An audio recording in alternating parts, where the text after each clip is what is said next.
গাজওয়াতুল হিন্দ আগে অনুষ্ঠিত হবে না ইমাম মাহদির আগমন আগে ঘটবে? কোরআন হাদিসের আলোকে জানতে চাই। গাজওয়াতুল হিন্দ আগে হবে, এটা আগে শুরু হবে।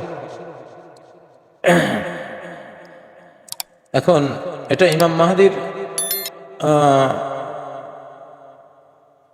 এমন এমন সময় হতে পারে যে সময়ে হয়তো ইমাম মাহদির আত্মপ্রকাশ ঘটে যাবে। তো প্রাথমিক তার আত্মপ্রকাশের প্রাথমিক দিনগুলোতে এই যুদ্ধটা হবে। আল্লাহু আলাম, তার আগেও হতে পারে। তো এখানে যেটা আছে যে ভারতীয় রাজাদেরকে অ্যারেস্ট করে লোহার শিকল জিঞ্জির পরিয়ে তোমরা নিয়ে যাবা, গিয়ে বাইতুল মুকাদ্দাসে হাজির হবা, সেখানে গিয়ে দেখবা যে ঈসা আলাইহিস সালাম চলে আসছেন দুনিয়াতে। তাতে বোঝা যায় যে এটা মাহদির যুগেই হবে। মাহদি আলাইহিস সালাম নিকটত, সময় তো কাছিয়ে গেছে, সময় তো খুব একটা বেশি দূরে না। তো এটা ইমাম মাহদির যুগে ঘটবে ইনশাআল্লাহ। ইমাম মাহদি তো দূরে না, উনি তো অলরেডি, তো আমরা যদ্দূর আমাদের দৃঢ় বিশ্বাস উনি এখন তার বয়স 30-এর পরে 40-এর কোঠার দিকে যাচ্ছে, এই পর্যায়ে আসছেন উনি। আইডিয়া আল্লাহু আলাম। গাজওয়াতুল হিন্দ যুদ্ধে মুসলিম অধ্যুষিত এলাকা মুশরিকরা দখল করে নেবে, এটা কি বাংলাদেশ? হ্যাঁ, এটা তো ওরা কাশ্মীর হারাবে, কাশ্মীর হারিয়ে এরা ক্ষণকালের জন্য বাংলাদেশে ছড়ানো হবে। তো বাংলাদেশের একটা অঞ্চল তারা দখলে নেবে, কিন্তু রাখতে পারবে না। পাল্টা আক্রমণে গোটা হিন্দুস্তান মুসলমানদের দখলে চলে আসবে ইনশাআল্লাহ। এটা রাখতে পারবে না। বাংলাদেশের দুর্বলতা হলো আমাদের এখানে প্রস্তুতি কম। ভারতকে ঠেকাবার মতো প্রস্তুতি সরকার নিচ্ছে, কিন্তু এটা যে কতটা মাথার উপরে চলে আসছে, ঘনিয়ে আসছে, এইটা তো সবাই একমত বুঝে না। না বোঝার কারণে প্রস্তুতির মধ্যে একটু ত্রুটি থাকবে। আক্রান্ত হওয়ার 2-3 মাসের মধ্যেই পুরো বিশ্বের মুসলিমরা যত মারণাস্ত্র লাগে সব নিয়ে আসবে, এসে বাংলাদেশের সাথে যুক্ত হয়ে ইন্ডিয়ার উপর চড়া হবে ইনশাআল্লাহ। তখন ইন্ডিয়া বিজয় হবে, আরেকবার মুসলিমদের হাতে পড়বে পুরো ভারতবর্ষ ইনশাআল্লাহ। পাকিস্তানের বিরুদ্ধে যে যুদ্ধ হবে, সেই যুদ্ধে কি সকল মুসলমানের উপর যুদ্ধ ফরজ? যদি মুসলিমদের একটা বিশেষ সংখ্যা যথেষ্ট না হয়, তাহলে অর্থাৎ এই যুদ্ধে যদি দেখা যায় সেনাবাহিনী আরো যারা আছে নিরাপত্তা বাহিনী তারা না কুলায়, তখন পর্যায়ক্রমে গোটা জাতির উপর এটা ফরজ হয়ে যাবে। যদি আমরা না পারি, তাহলে বিশ্বের অন্যান্য দেশের মুসলিমদের উপরে ফরজ হয়ে যাবে। অর্থাৎ এটাকে দমন করতে যত শক্তি লাগে, যত জনসংখ্যা লাগে, তত পর্যন্ত এটা যাবে। এইভাবে যদি গোটা মুসলিম জাহানের 57টা দেশ মিলে যুদ্ধটা করতে হয়, তবুও করতে হবে।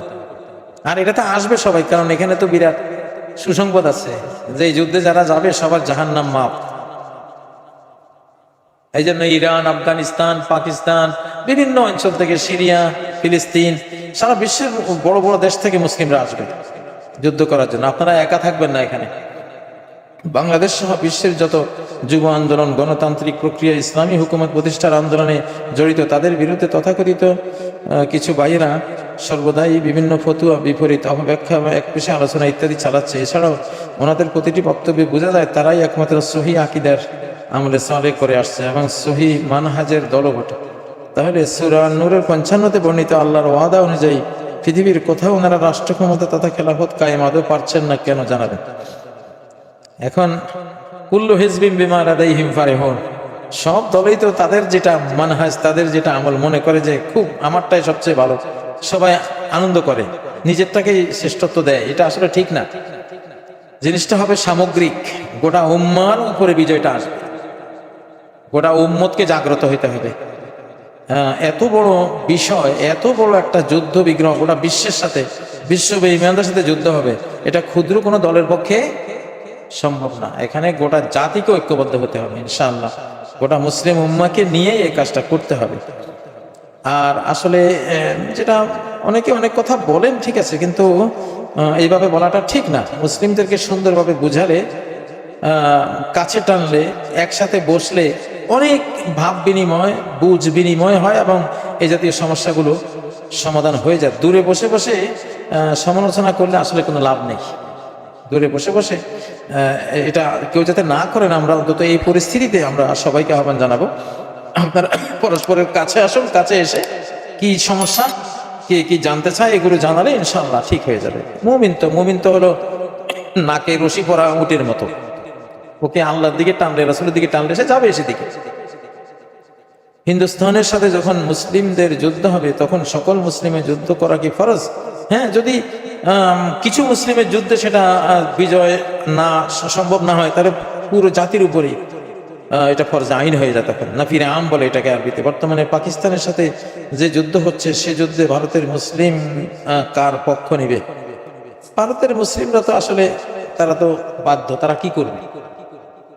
তারা তো অক্ষম, দোয়াফা। তাদের উচিত ছিল পাকিস্তানে হিজরত করা ওই সময় 47-এ, তারা রয়ে গেছে।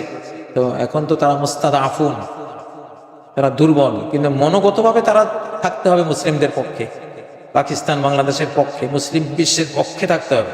তারা যদি মনোগতভাবে ভারতের পক্ষ নেয়, তাহলে তাদের ইমানের উপরে আঘাত আসবে, তাদের ওই ইমান আল্লাহর কাছে গ্রহণযোগ্য হবে না। কাফেরের পক্ষ নিলে এই ধরনের সংঘাতে এটা বিল ইজমা তার ইমান থাকে না। মুজাহারাতুল মুশরিকিন আলাল মুসলিমিন, ইসলাম ভঙ্গকারী 10টি সর্বসম্মত কারণের মধ্যে একটি কারণ হলো এটা, যে কেউ যদি মুসলিমদের বিরুদ্ধে মুশরিকদেরকে সাহায্য করে, তাহলে বুঝতে হবে তার ইমান বলতে কিছুই নেই, ইমান থাকে না। সেজন্য তারা অন্তর্জগতে মনে মনে তারা মুসলিমদের পক্ষ অবশ্যই নেবে, উপরে উপরে ওদের সাথে থাকতে বাধ্য তারা, সেই জন্য থাকবে, বাট কিন্তু মনোজগতে না। হ্যাঁ, দাড়ি রাখা সম্পর্কে ইসলাম কি বলছে? দাড়ি রাখা কি ইসলামে ফরজ করা হয়েছে? আর ছাপ দাড়ি রাখা সম্পর্কে ইসলাম কি বলছে? আসলে দাড়ির ব্যাপারে যতগুলো হাদিস, আরফুল্লেহা, ওফেরুল্লেহা, যে মানে আহকুল্লেহা, মানে দাড়িগুলোকে ছেড়ে দাও, দাড়িকে বড় করো, দাড়ি অর্থাৎ এটা যেভাবে এটা সৃষ্টিগতভাবে আল্লাহ দিয়েছেন সেভাবে ছেড়ে দেয় হলো নিয়ম। বাকি বেশি লম্বা হয়ে গেলে একটু ডেকোরেশন করা, একটু কেটে সাইজ করে রাখা। নবী সাল্লাল্লাহু আলাইহি ওয়াসাল্লাম এটা দৈর্ঘ্য প্রস্থে একটু সমান করতেন। হজের মধ্যে ওমর রাদিয়াল্লাহু আনহু, ওনার একটা মাসলাক ছিল যে হজের মধ্যে দাড়ি একটু এক মুষ্টি পরিমাণ করা, এটা তিনি এটা করতেন। এটা মানে হজ ছাড়া অন্য সময় না, হজের সময় ওনার বিধান ছিল। তো দাড়ির ব্যাপারে মূল বিধান হল দাড়ি ছেড়ে দেওয়া উচিত, যেহেতু হাদিসগুলো সবাই পক্ষে। ভারত পাকিস্তান যে যুদ্ধ শুরু হয়েছে তা কি গাজওয়ায়ে হিন্দের কোনো অংশ? অবশ্যই সেদিকে গড়াবে, ফুল ইসলামী যুদ্ধে রূপান্তর হবে। এখন রাষ্ট্রীয় যুদ্ধে আছে, এটা কিন্তু ধর্মযুদ্ধ, এটা ধর্মযুদ্ধ। এখানে মূল হিংসা জিজ্ঞাসাটা হলো ইসলামের উপর। উপমহাদেশ বিভক্ত হয়েছিল কিসের কারণে? ইসলামের কারণে। হিন্দুদের সাথে আমরা থাকতে পারি না কি জন্য? আমাদের ধর্মের জন্য আমরা থাকতে পারিনি, অন্য কোনো কারণ না। অতএব এটাও গাজওয়ায়ে হিন্দের সূচনা। এটা সামনে গিয়ে আরো সিরিয়াসলি এটা একেবারে ট্রু মুসলিম যারা, পাক্কা ইমানদার যারা, তাদের সাথে যুদ্ধে পরিণত হবে। আর সেনাবাহিনী যারা আছে পাকিস্তানের, বাংলাদেশের, তারাও তো ইমানদার। ইমানের এটা ইনশাআল্লাহ বাড়তি যে আরো ইয়া হতে হবে, সেটা হবে, ইমানের উন্নয়ন হবে, ইমান বৃদ্ধি পাবে সামনে তাদেরও। আমি 10টি প্রশ্নের উত্তর কথা বলেছি। জি, খোরাসানের কালো পতাকাবাহী মুজাহিদ কারা বলে আপনি মনে করেন? এটা আসলে ছাত্ররা, তালেবান যারা, মানে তালেবানরাই এটার মধ্যে পড়ে।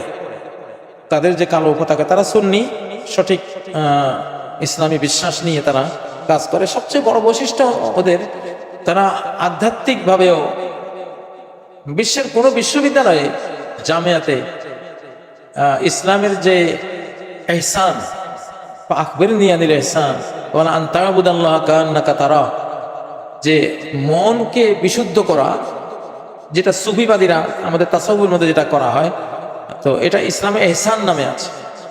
একমাত্র তালেবানরা বা আমাদের উপমহাদেশের দেওবন্দ মাদ্রাসা, হাটহাজারী মাদ্রাসা, এইসব প্রতিষ্ঠানে আধ্যাত্মিক এই প্রশিক্ষণটা আছে, ইহসানের উপরে চেষ্টা সাধনা এটা আছে।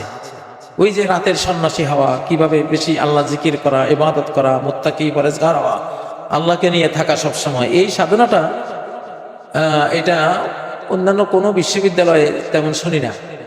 তো কেন আল্লাহ তাআলা ইসলাম 100 বছর উপরে আফগানিস্তানের তালেবানদেরকে দিলেন? এরা দেওবন্দের ছাত্র, এদের বাহ্যিক শরিয়ার পাশাপাশি অন্তর জগতের যে মূল ইসলামটা, তাওহীদের চর্চা, ইহসানের চর্চা, ইখলাসের যে চর্চা, মনোজগতে যেটা যেটা তাসাউফ নামে করা হয়, বাট এই জিনিসটা তো সত্য যে ইহসান পর্যায়ে এটা আছে, ইহসান নামে এটা সহিহ হাদিসে জিবরাইলের মধ্যেই তো আছে, ইন্নাল্লাহা ইউহিব্বুল মুহসিনিন।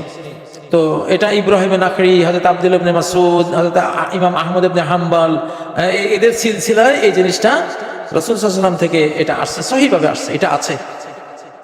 তো অন্তরে যদি ইসলাম না থাকে, আপনার বাহ্যিক থেকে তো আসলে আপনি কিছু করতে পারবেন না। আফগানিস্তানের তালেবানদের এটা বড় বৈশিষ্ট্য যে তারা আধ্যাত্মিকভাবে খুব স্ট্রং ইসলামের সাধনাগুলি করে, হয়তো এই জন্যই আল্লাহ তাদেরকে বাছাই করেছে, এই জন্য অন্য কোনো ইউনিভার্সিটির ছাত্ররা পায়নি, তারা পেয়েছে।